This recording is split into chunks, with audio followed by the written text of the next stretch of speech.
हम लौकिक ब्राह्मण और अभी अलौकिक ब्राह्मण बन गए, तो इसका कुछ बेनिफिट मिलता है क्या? ब्रह्मा, विष्णु, शंकर पाठधारी, जगदम्बा पाठधारी आखिरी जन्म में भी क्या है? ब्राह्मण है।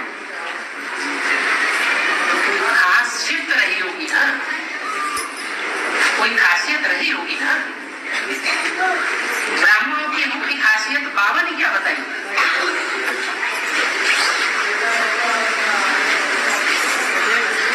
बाबा ने ब्राह्मणों की कोई परिभाषा बताई या नहीं? क्या माना 84 जन्मों में जिन आत्माओं ने सबसे जास्ती प्योरिटी को मेंटेन किया है वो पक्के ब्राह्मण, उन आत्माओं को कहेंगे, जीवात्मा की बात नहीं। तो 4 आत्माएं ऐसी हैं जो पक्का ब्राह्मण, आखिरी जन्म में भी उनके वो संस्कार रहते हैं इस बात के ब्राह्मण, इसलिए आखिरी जन्म में भी ब्राह्मण है। ये बात सबके लिए लागू, सबके लिए प्योरिटी के आधार पर लागू होगी।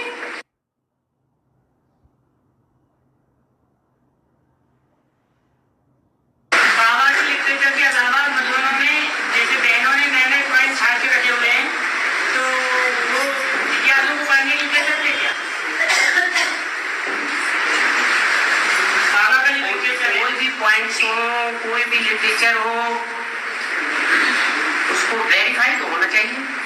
अगर वेरीफाई होगा तो साइन हम उससे अब हर एक लिटरेचर पर साइन थोड़े होते हैं, बताया जाता है ये बाबा का पास किया हुआ है, ये बाबा का पास किया हुआ नहीं है।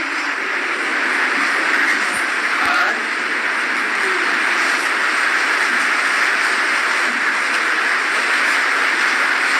जो बाबा का लिटरेचर पास किया हुआ नहीं होगा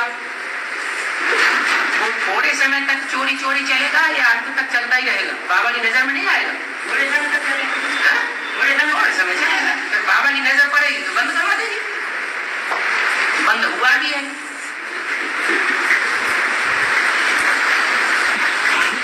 दिल्ली में ढेर सारे लिटरेचर ऐसा निकला जो बाबा का पास किया हुआ नहीं था लेकिन बेचा जा रहा था, उसके पैसे भी छपाने वाले के पास जा रहे थे, जब पता पड़ गया तो बंद करवा दिया। नहीं ये छपा हुआ नहीं है, ये रजिस्टर बना है। अरे वो प्रिंट किया हुआ, कंप्यूटर से प्रिंट है तो भी छपाई हुआ कहा जाता है।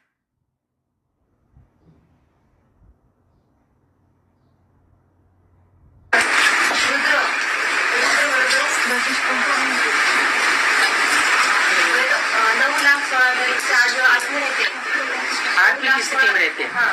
आठवीं स्थिति में 9 लाख एक चार्ज है तो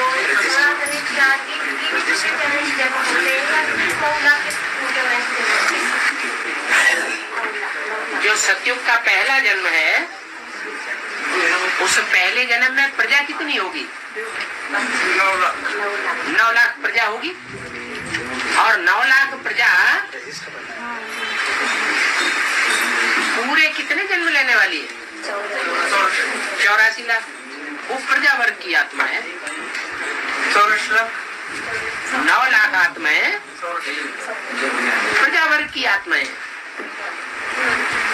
और उन 9 लाख को 9 ही क्यों कहा गया? 10 क्यों नहीं कह दिया?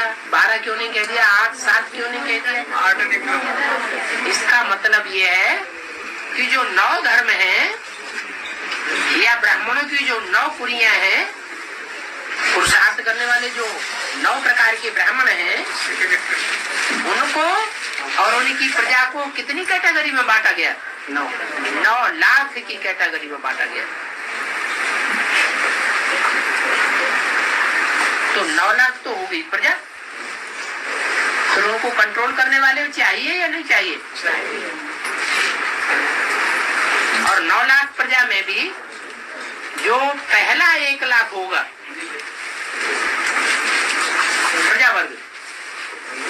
वो सबसे श्रेष्ठ होगा।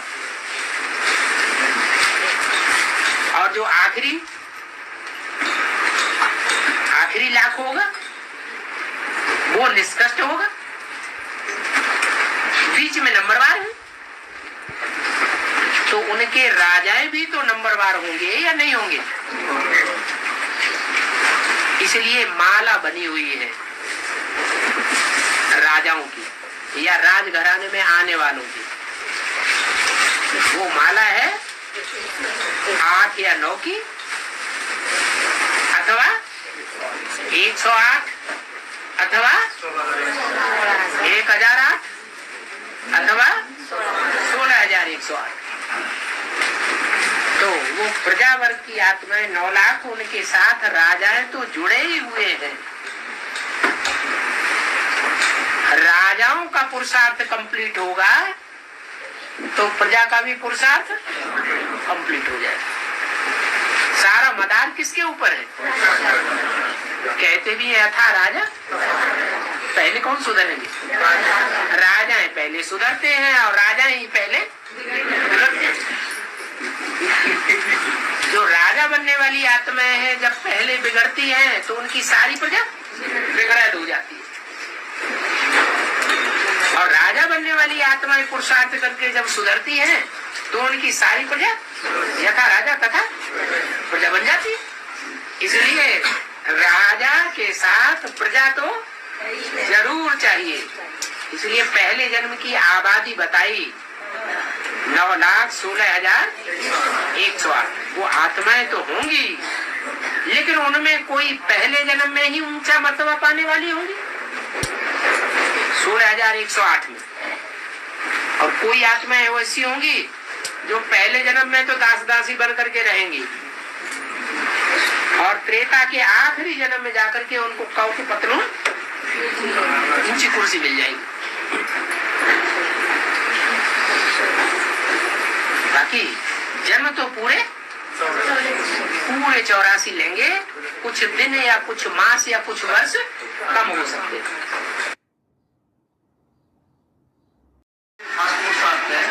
लेकिन वहाँ सीख तो नहीं है, वहाँ सीख तो नहीं होगा। नारायण में शिव तो नहीं होते, लेकिन नारायण को याद करना सबसे श्रेष्ठ याद करना जाता है ना। सबसे महत्वपूर्ण जो जिसका नाम है नारायण, नार माने ज्ञान जल और आयन माने घर, जिसका ज्ञान जल में ही घर है,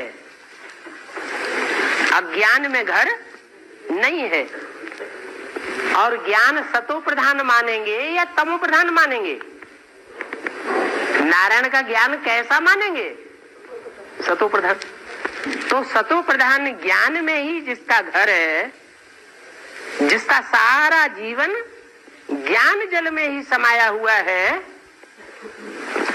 वो नारायण में बाप की याद नहीं समाई हुई है 100%। अगर बाप की याद 100% नहीं समाई हुई है और सर्पों के ऊपर सैया दिखाई गई है, सर्पों का संग दिखाया गया है, सर्प सर्पिणियों का, तो तमो प्रधान बनेगा या सतो प्रधान बनेगा? क्या बनेगा? तमो प्रधान बनेगा। लेकिन ऐसा तो है नहीं, तमो प्रधान की तो पूजा होती नहीं। पूजा सतो प्रधान की होती है या तमो प्रधान की होती है? सतो प्रधान की पूजा होती है। तो ऐसे नहीं कह सकते कि नारायण में शिव की जो भी शक्ति है, आत्मिक शक्ति, उसका वास नहीं है। नहीं, वो तो ऐसी प्रैक्टाइज्ड स्टेज पर पहुंच चुका है कि दुनिया में उसकी कोई भी ग्लानि नहीं कर सकता। शास्त्रों में भी उसकी कोई ग्लानि नहीं लिखी हुई है। वो टॉप मोस्ट स्टेज है। इसलिए मुरली में बोला है सबसे अच्छा पुरुषार्थ है नारायण को याद करना।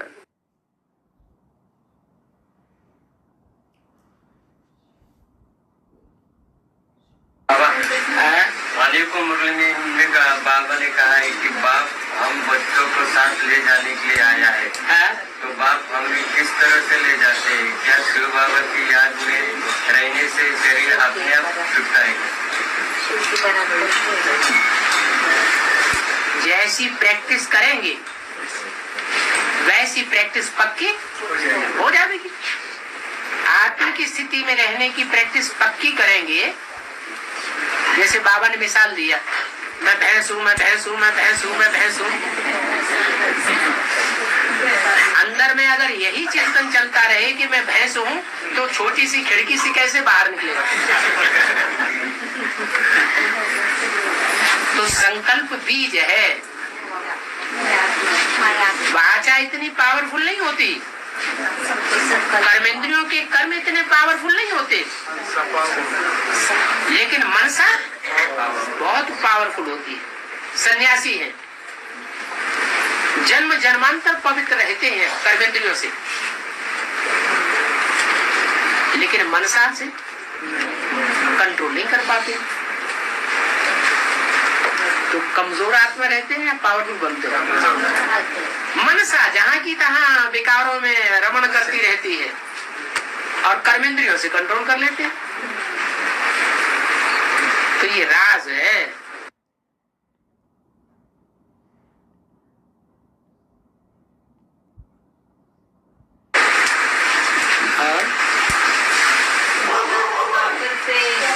डॉक्टर से शिव साक्षात्कार कराते हैं ना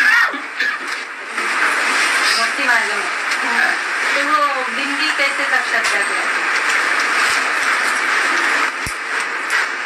लोग कहते हैं भगवान ही दुख देता है, भगवान ही सुख देता है।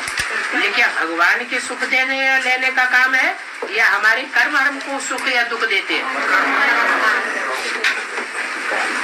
आत्मा में पार्ट मुदा हुआ है। 63 जन्म जिन्होंने जास्ती नौधा भक्ति जब जब की है, शूटिंग पीरियड में वो नौधा भक्ति की शूटिंग नुदी हुई है, उनको उस समय वो साक्षात्कार स्वतः ही हो जाता है।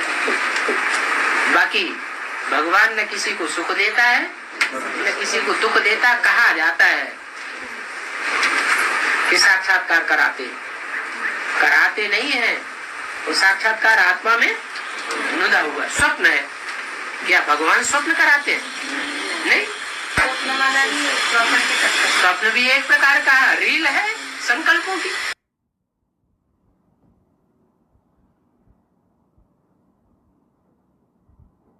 बाबा मुरली में कहा है कि माता होती है साकारी और बाप होता है निराकारी। इसका मतलब भाइयों की निराकारी स्टेज माताओं से ज्यादा है क्या? ठीक है, फिर भाइयों को दोनों क्यों कहा? तो सदैव है क्या? सदैव निराकारी स्टेज में रहते क्या? तुम क्या समझे कि हम 24 घंटे निराकारी स्टेज में रहते हैं, निर्विकारी रहते हैं? ऐसा पक्का कर लिया? अरे पक्का है ये है? क्या हर एक स्टेज अलग अलग नहीं, दूसरों की छोड़ो। पहले अपन ही देखे कि क्या हम हर समय निराकारी निर्विकारी निरहंकारी स्टेज में रहते हैं? नहीं। जब नहीं रहते हैं तब दुर्योधन दुशासन हो सकते हैं कि नहीं हो सकते? हो सकते हैं। माताओं को साकारी कहा है और बाप को निराकारी कहा है। बाप यानी भाई का। जो भाई हैं उनको कहा निराकारी, और जो माताएं हैं वो है साकारी। धरणी है साकारी और बाप बीज है निराकारी। बीज तो होता ही निराकारी है। और तो फिर ज्ञान का कलश माताओं के सिर पर क्यों दिया? क्योंकि दुर्योधन दुशासन है, उनको दे देंगे तो सामार करके रख देंगे। बीज तो निराकारी होता है ना, निराकारी में ज्ञान है। बीज निराकारी, तो निराकारी में ज्ञान ज्यादा होता है। हाँ, निराकारी तो है, लेकिन निराकारी 24 घंटे बन पा रहा है क्या? और ही अपवित्र बन रहा है और बना रहा है।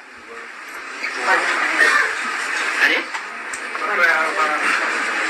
अभी अनुभव क्या कहता है? अपना अनुभव क्या कहता है? दूसरों की बात छोड़ दे।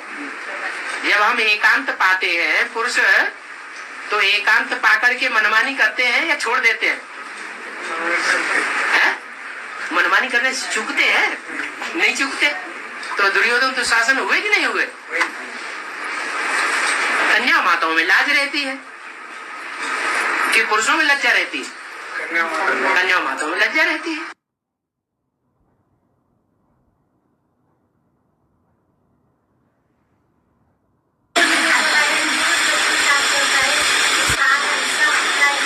गुरु पति, पुरुष न कहो, पति जो पुरुषार्थ करता है, हाँ,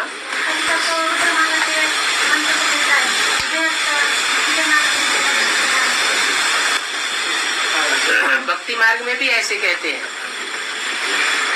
कि पति जो कमाई करता है उसमें आधा हिस्सा पत्नी का होता है, और पत्नी जो कमाई करती है उसमें आधा हिस्सा पति का नहीं होता है। ये भी बात कहाँ से उठाएगी? संगम युग से उठाएगी। संगम युग में भी शुरुआत ये कहाँ से हुई? लक्ष्मी नारायण से, जगदम्बा जगत पिता से नहीं। जगदम्बा तो पुरुषार्थ पूरा ही नहीं कर पाती, नारी से लक्ष्मी बनती है क्या? वो तो पुरुषार्थ ही नहीं पूरा हुआ। नहीं, संगम युग में जो नारी नारायणी बनती है और नर जो नारायण बनता है, वो पहला जोड़ा, उसमें एक है पुरुष और एक है स्त्री। पुरुष जो है वो बीज है, पुरुषार्थ का बीज, और स्त्री जो है वो बीज नहीं है, वो धरणी है, आधार है। बीज कितना भी अच्छा हो और कितना भी पुरुषार्थ करने वाला हो और कितनी भी निराकारी स्टेज में टिकने वाला हो, लेकिन अगर उसको धरणी नहीं मिलेगी, पथरीली धरणी नहीं, बुरबुरी पैदाइशी धरणी, अच्छी धरणी जब तक नहीं मिलेगी तब तक वो फलीभूत नहीं हो सकता। ऐसे ही ये रुद्रमाला के मन के बीज हैं, उनमें जो पहला बीज है उसको जब तक उसको धरणी नहीं मिलेगी, क्या, और वो पवित्र धरणी मिले, क्या, अपवित्र धरणी न मिले, तो पवित्र धरणी जब मिलेगी तब उसका पुरुषार्थ, तब लंगड़े से तो पुरुषार्थ करने वाला तेज दौड़ने वाला बनेगा। तो आधा हिस्सा जो प्योरिटी का है वो पति को मिल जाता है, वो पत्नी को मिल जाता है। पति का आधा हिस्सा पत्नी को मिलता है। वो निराकारी स्टेज का आधा हिस्सा कौन ले जाएगी? वो पत्नी ले जाती है। पत्नी तो बेचारी निराकारी स्टेज में टिके ही नहीं पा रही है पवित्र, लेकिन निराकारी स्टेज में नहीं टिक सकती, वो तो साकारी है। हाँ जी, यहाँ भी बात लागू होगी, सभी के ऊपर लागू होगी। नंबर 1,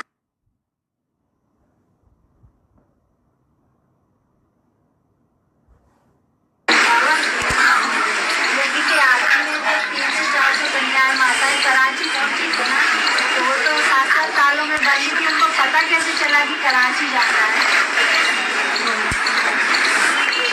कराची में बंद नहीं थी, सिंध हैदराबाद में बंद थी। नहीं, सिंध हैदराबाद से कराची गई थी ना। हाँ जी। उनको पता कैसे चला कि कराची जाना है? जब अखबारों में निकलता है तो पता तो सबको लग जाता है। घर में बातचीत होती है तो कान में नहीं पड़ती, और जब झगड़ा होता है, खून खराबा होता है दुनिया में, हिंदुस्तान पाकिस्तान की अचानक लड़ाई लग गई, बंटवारा होने लगा, तो सबको अपनी अपनी जान प्यारी होती है, अपने शरीर से ज्यादा प्यार होता है या संबंधियों से ज्यादा प्यार होता है? शरीर अपना बचा के भागने की पड़ गई,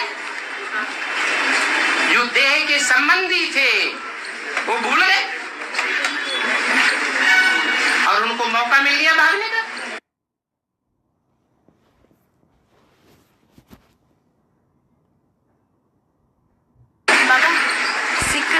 नारा है कि एक नारी सदा ब्रह्मचारी। तो बाबा सिख धर्म के गुरुओं की तो 3-3 पत्नियां थी बाबा, ऐसा क्यों? वो किस टाइम की बात बता रही हो? सिख धर्म की सतो प्रधान स्टेज की बात बता रही हो या आज सब धर्म जो विदेशियों से प्रभावित हो गए हैं उन सिखों की बात बताई रही है? प्रभावित हो गए उनकी बात बता रही हो। अभी तो सभी धर्म तमो प्रधान हो गए। रावण संप्रदाय से सतो प्रधानता खत्म हो गई। सब धर्मों में तमो प्रधानता का आवरण चढ़ गया। सारी दुनिया विदेशी और विधर्मी बन गई। सब रावण राज्य में आ गई। राम राज्य है ही कहाँ?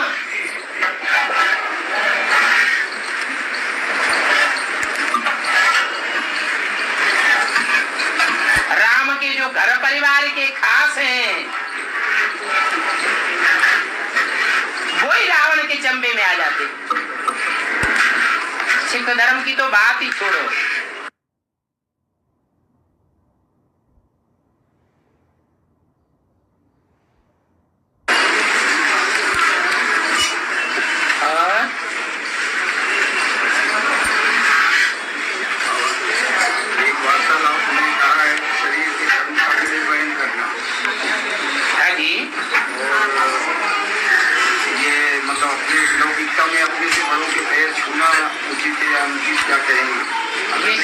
ये शरीर का धर्म है। शरीर धारणा करता है। धारणा आत्मा करती है, यह शरीर धारणा करता है? आत्मा धारणा करती है। जब ज्ञान मिला तो आत्मा की बुद्धि में ये बात बैठ गई कि आत्मा की बुद्धि को किसकी बुद्धि रूपी पांव को स्पर्श करना है? ऊंचते ऊंच बाप की बुद्धि रूपी पांव को स्पर्श करना है या जो पतित तमो प्रधान हो गए हैं उनके बुद्धि रूपी पांव के स्पर्श करना है?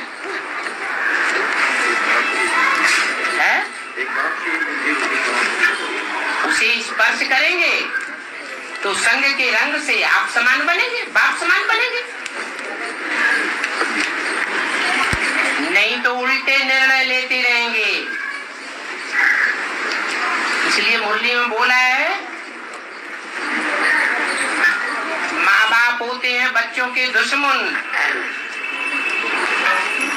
क्योंकि मोह में आकर के शादियां कराते रहते हैं। शादी कराने से तो बर्बादी हो जाती है, क्योंकि अंतिम जन्म है। मोह में आकर के उनकी बुद्धि में ये बात बैठती नहीं, तो बुद्धि मोह अंधकार में डूबी हुई कहे या मोह अंधकार से स्वतंत्र कहे। जो खुद ही मोह अंधकार में डूबे हुए हैं, जिनके बुद्धि रूपी पांव अंधकार में चल रहे हैं, उनके पांव स्पर्श करने से दूसरों का कल्याण कैसे हो जाएगा?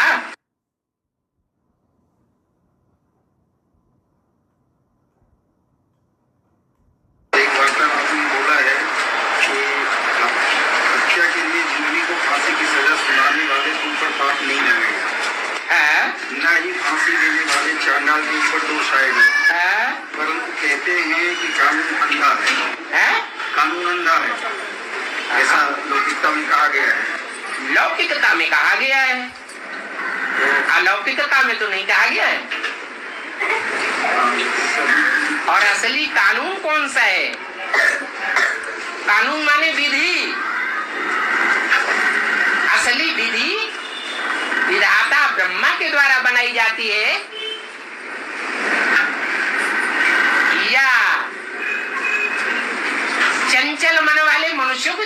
जाती है।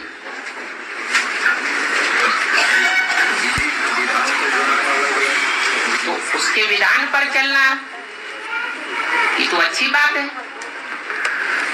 और आज का जो कानून मनुष्यों ने बनाया हुआ है वो मनुष्य तो सब अंधकार में है। जब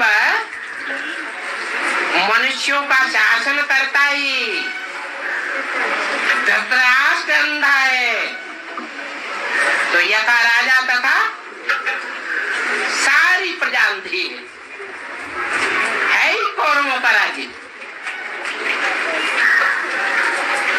पांडव तो बहुत थोड़े हैं जिन्होंने पंडा बाप को पहचाना है। आगे ये है कि एक निर्दोष व्यक्ति को फांसी की सजा सुना दी गई, तो इस परिस्थिति में चांडाल तो निर्दोष है, तो सजा सुनाने वाला भी निर्दोष है।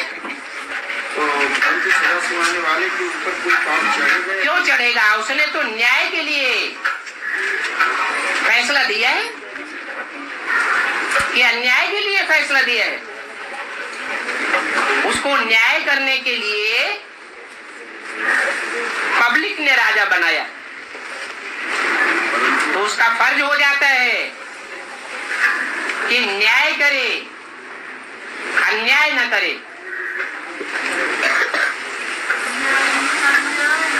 खूनी खून करता है, हत्यारा हत्या करता है,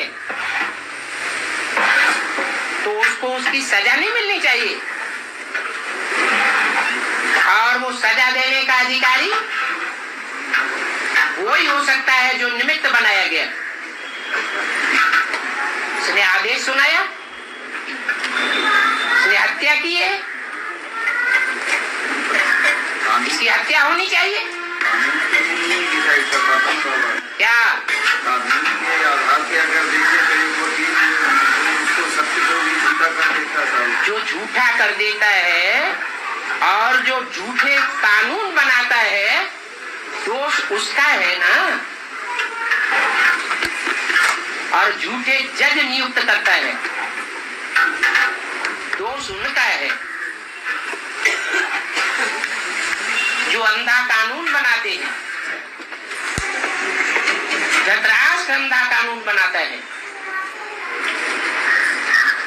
भगवान ग्लानि की गंध छोड़ने वाले फूलों में जो श्रेष्ठ बनता है वो कौन है? दुनिया में जितने भी ग्लानि करने वाले धर्म हुए हैं, सच्चाई की ग्लानि करने वाले, सत्य बाप की ग्लानि करने वाले, जो अभी ब्राह्मण की दुनिया में अभी प्रत्यक्ष हो रहे हैं, बाप की ग्लानि वाचा से भी करते हैं। बाप की ग्लानि कर्मेंद्रियों के कर्मों से भी करते हैं। बाप की ग्लानि गंदे वाइब्रेशन फैलाकर भी करते हैं। ऐसे अकबरों में अव्वल नंबर आत्मा कौन है?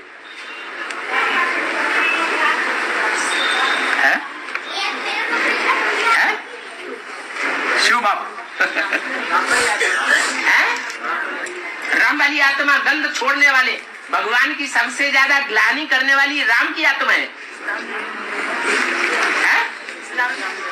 इस्लाम धर्म का जो मुखिया है वो विधर्मी धर्म स्थापन करने वालों में मुख्य है,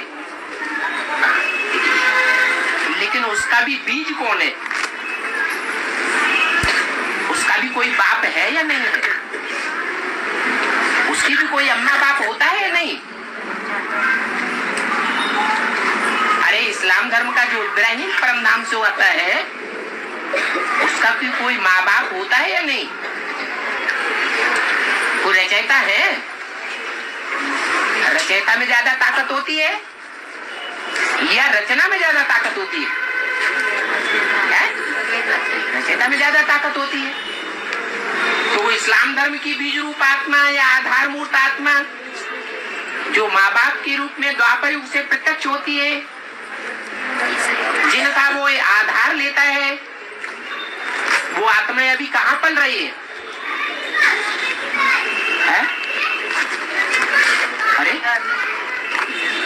वो इस्लाम धर्म का जन्म देने वाली आधार मूर्त और बीज रूप आत्माएं कहाँ पल रही हैं? आधार मूर्त बेसिक में पल रही है, नारायण बनने वाली आत्मा सेकंड नारायण, और बाप के रूप में बीज डालने वाली एडवांस में पल रही है। तो वो आत्माएं संगम युग में इस्लाम धर्म का सबसे बड़ा पैगंबर साबित हो जाएंगी। अभी वो भगवान की ग्लानि करती हो, तो ग्लानि करने का रिजल्ट क्या मिलता है उनको? है? सदगुरु निंदक और न पावे।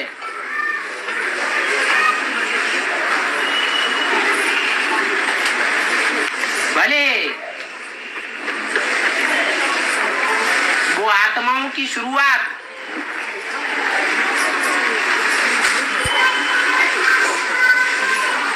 पैदाइश राजधानी में होती है, पालना भी उन आधार मूर्तों की माउंट आबू में होती है, तो भी भगवान का बाप का जो असली पार्ट है उसकी ग्लानि के निमित्त बनती है। इसलिए जब महामृत्यु का समय, महाविनाश होगा, उस समय उनको कौन से देशों में काम करना पड़ेगा? सेवा करनी पड़ेगी। इस्लामी देशों में जाकर के सेवा करनी पड़ेगी। वहां जाकर के वो इस्लामियों को पैगाम देंगे, उनके पैगंबर बनेंगे बड़े से बड़े।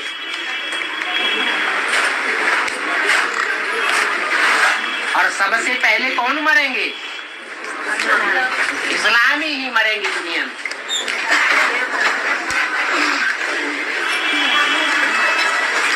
दुनिया में और धर्म वाले बाद में मरेंगे, लेकिन इस दुनिया में पहले पहले कौन भी धर्मी आए हैं?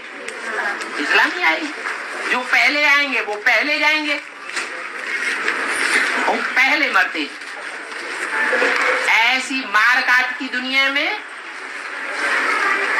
उन बीज रूप और आधार मूर्त आत्माओं को सेवा करनी पड़ेगी भटक भटक के। सदगुरु निंदक और न पावे। इसलिए वो इस्लाम धर्म की आत्माएं उनको ग्लानि की गंध फैलाने वाले फूलों के बीच में सबसे श्रेष्ठ मान लेंगी। इसलिए उनका नाम पड़ता है अकबर। वर माना श्रेष्ठ, अक माने गंध फैलाने वाले छोटे छोटे जंगली फूल।